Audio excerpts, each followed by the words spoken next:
All right, everyone, this is my favorite time of year. It's the time where I count down my top 10 movies of the year.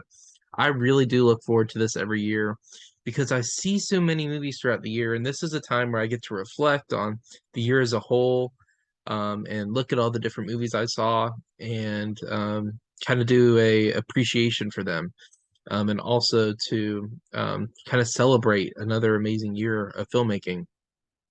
We had quite a few amazing movies come out this year. I really saw a lot of movies that I loved, and I had a little bit of trouble putting this list together because there were so many movies that I loved. It took a lot of time and thought to think about which ones are going to be in the top 10, which ones made the cut, which ones didn't. So, this is something I've been doing for quite a while. I've done this top 10 films of the year list for the past 7 years. I've been doing them in a video format for the past couple years. Before that, I did it as kind of like a written blog post, but this is what I'm doing. I'm going to count down the top 10 films of the year, the films that I really loved. I didn't get to see every single film that I wanted to see this year. There's still a couple films that I just didn't get a chance to see that came out this year, that are only playing in select cinemas and are going to get a wider release, I would assume, this upcoming January, like next month. And I didn't get to see those, but that's just a couple movies.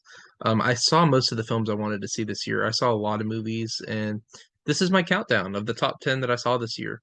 Before we start this countdown, I do want to bring up some honorable mentions because these are movies that I really loved. They didn't quite make the cut, but I really think you should check them out because I really enjoyed them.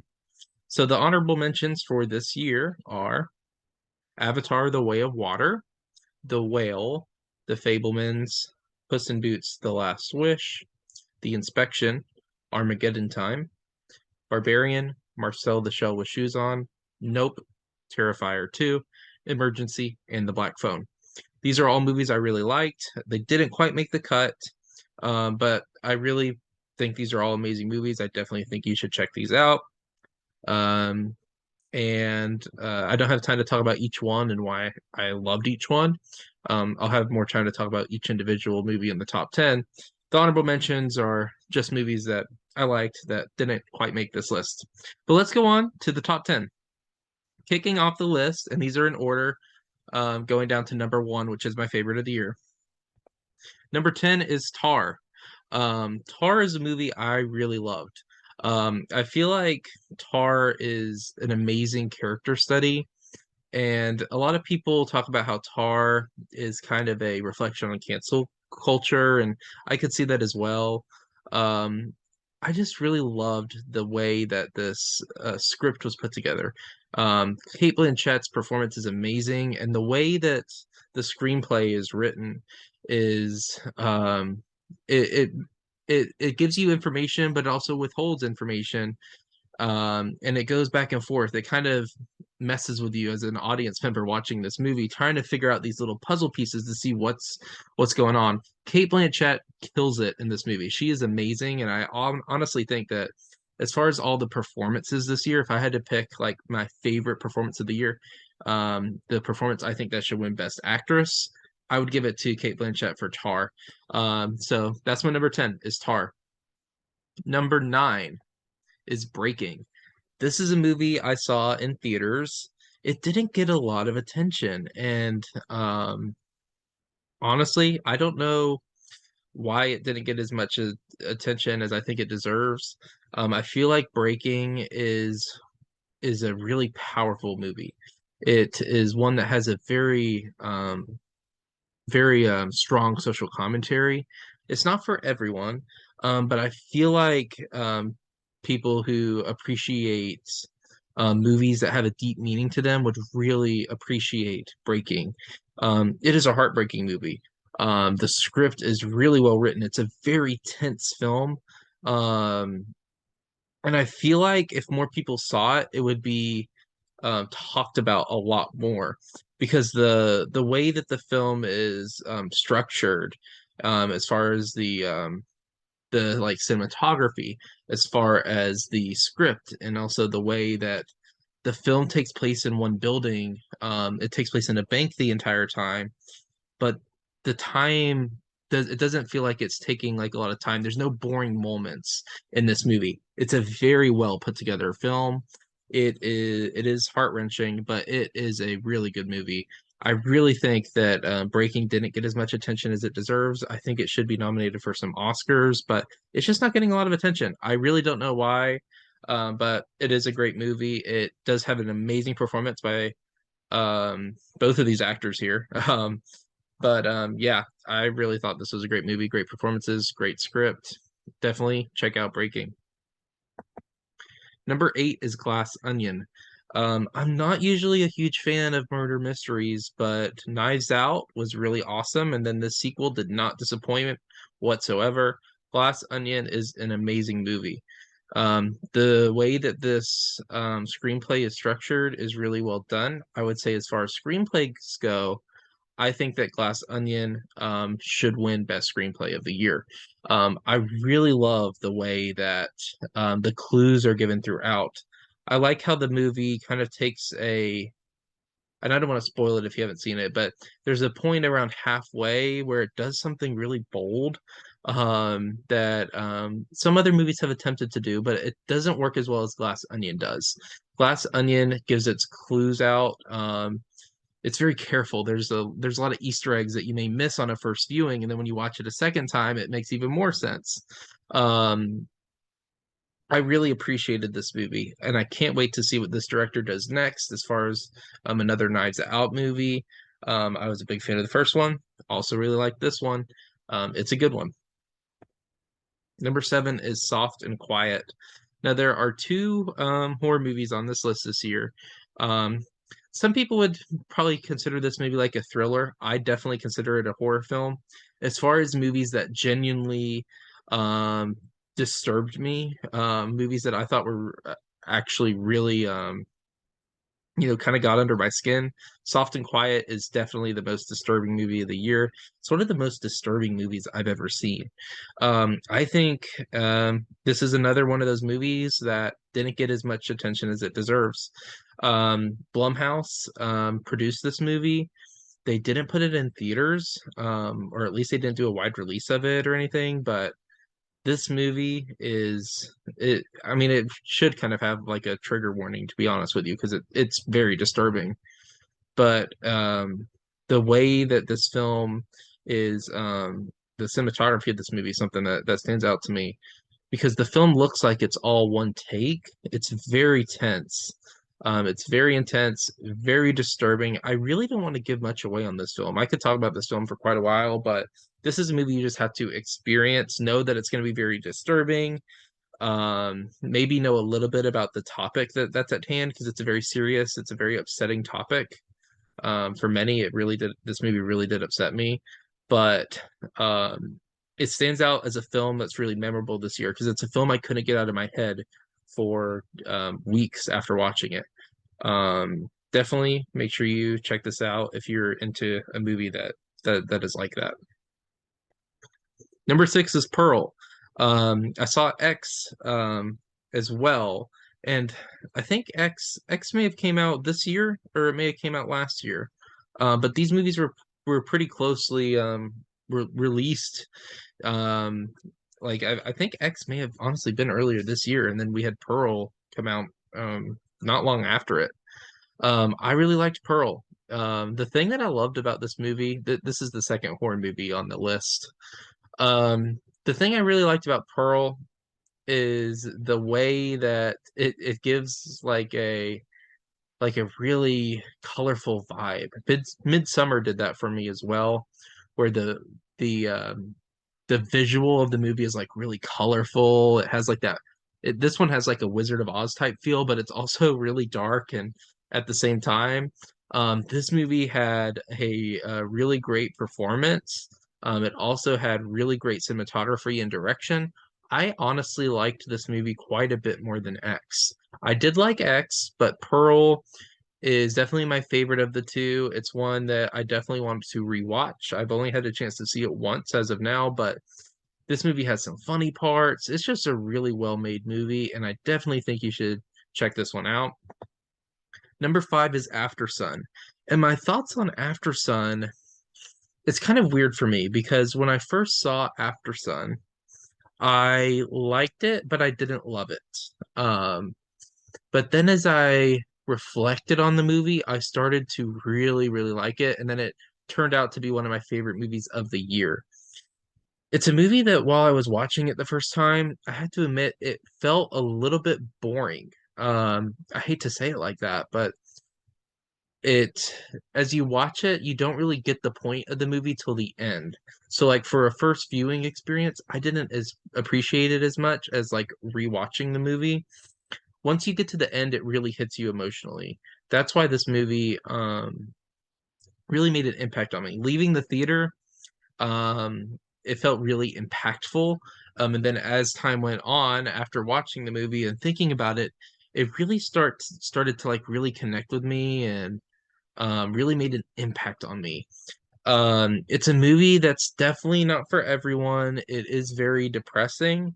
It is masterfully, um, as far as and here's the thing is it's masterfully um structured.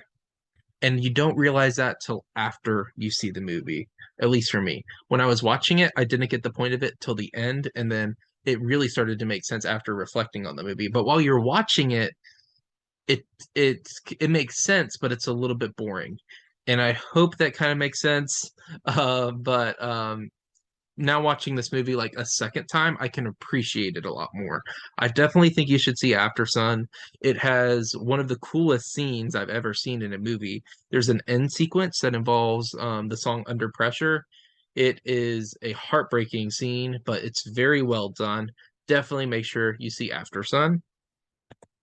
Number four is The Menu. I wasn't really looking forward to this movie before seeing it. I saw the trailer. I thought it looked kind of goofy. It didn't look like something that's really up my alley. I'm not usually a huge fan of satires, but this one is really, really good. It's very unique. That's why this is on the list. It's very unique. It also has this emotional power to it. I found myself to think it's really funny at times, but also really sad. It's also very intense. It's definitely one of the most unique movies of the year. We've had quite a few movies that are unique, like Pearl, also number one on my list this year is a really unique movie. This one stands out. As far as satire goes, it's one of the best satire like comedy movies I've ever seen.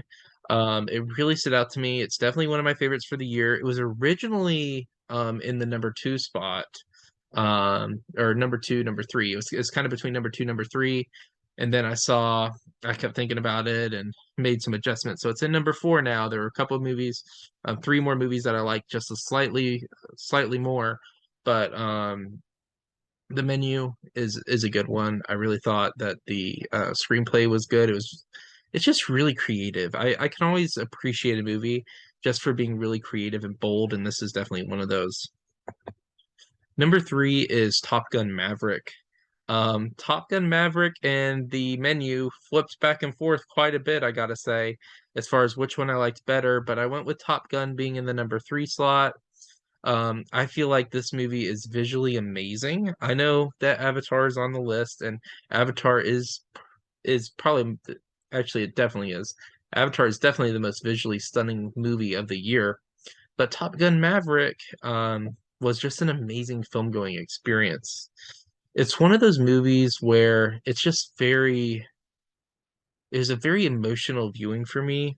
Seeing it on the big screen, it was exciting. It's the first big movie that had come out since COVID that was like a really big budget blockbuster movie. I called my friend Eric after this movie. He loved it too. It was just a really awesome experience. The experience of watching Top Gun was very memorable for me. And I'm talking about Top Gun Maverick. Very memorable for me. I don't like the first Top Gun movie, really, the original Top Gun, but this movie I really liked. I feel like as far as sequels go, this is a really amazing sequel. Um, because I didn't like the first one and I loved this one. I feel like the performances were really good. All the action scenes were really well done. All the aviation scenes were really awesome as well. I really thought that this was a good movie. I liked Tom Cruise's performance in this movie. Really good movie. Got to check out Top Gun Maverick if you haven't seen it. It's definitely worth seeing in IMAX. It's kind of late for that now. If you didn't see it in IMAX, but the IMAX viewing experience was really awesome for this movie, and it's definitely one of my most memorable movies of the year. Number two is Guillermo del Toro's Pinocchio. There's been, I think, two Pinocchio movies come out this year, or maybe even three Pinocchio movies. I didn't even see the others because when I saw Guillermo del Toro was releasing his version of Pinocchio, this is a movie I've been waiting for a long time, and it did not disappoint. I'm a big fan of del Toro's work, and Pinocchio is everything I wanted and more. It is a beautifully written script. The animation is absolutely stunning. The score, the music is amazing. Overall, Del Toro's direction of this movie, I just feel like his vision really came to life. It is very unique. It's a lot different than any other Pinocchio movie I've ever seen.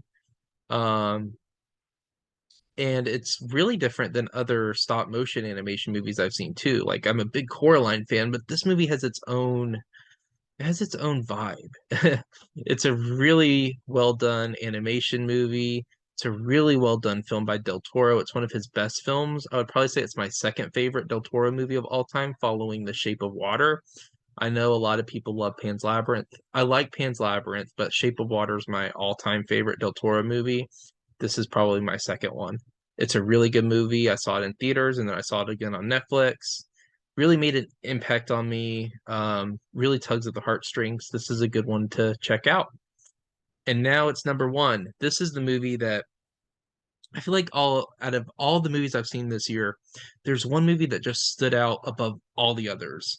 And without question, there was not another movie I saw this year that I was like, I may have to switch that for number one. This movie, as soon as I saw it, as soon as I continued thinking about it, as soon as I saw it three more times in theaters after seeing it the original time, I saw this movie four times in theaters. It's the only movie that I've seen multiple times in theaters this year. This is a movie that I honestly would say is life changing, and that is Everything Everywhere All at Once. This movie is very powerful. It is a very well done movie. It's by far the most unique movie I think I've ever seen. The script is really well done, and the direction is phenomenal. Um, Throughout the movie, there are so many different cool parts of this movie. The cinematography is just fantastic. Michelle Yeoh as the lead in this movie is amazing. And although I think that my the best actress of the year, when I was talking about it being Tar, with Kate Blanchett, I think Michelle Yeoh is a pretty close second, if not a tie with her, because this movie is really amazing. It's a movie that is inspiring. It's a movie that I really think a lot of people related to. It's a movie I definitely related to. It's a movie that really hit me emotionally, and it's a movie that I just went back to see multiple times in just a few weeks that it was in theaters. I saw it four times in theaters, and then I watched it again on VOD. It is definitely my favorite movie of the year, without question. It is a beautiful movie. I really hope it wins Best Picture at the Oscars. I hope it's been getting a lot of attention by critics, but I think giving it the Oscars, the Best Picture, um, it's very deserving of it because it's a movie that's really made an impact in my life and many other people's lives. That's my top 10.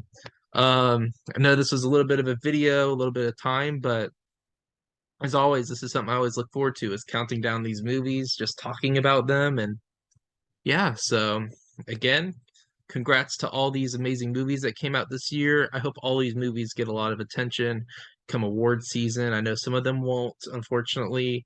Um, but yeah, these are the movies that are memorable to me this year and the movies that I loved.